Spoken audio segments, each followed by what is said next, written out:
हर चिंगड़ी माचा रालती गोजोई में सारा भेजी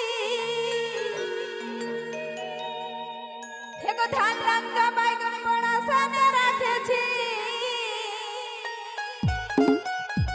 हर चिंगड़ी माचा रालती गोजोई में सारा भेजी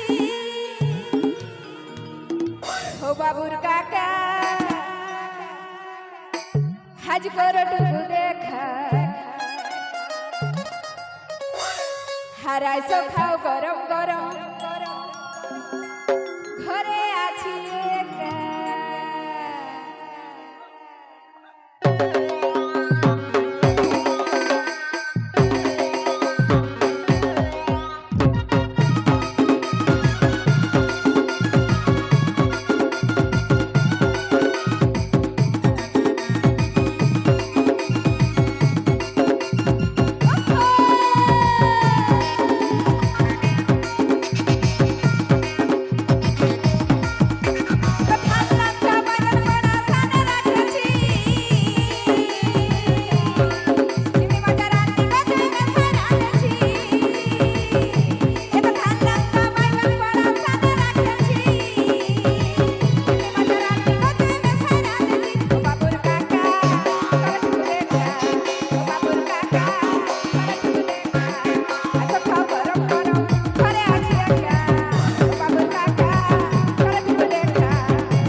সবাই বাবুর কাকা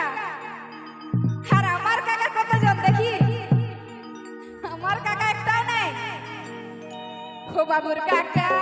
চলো দেখা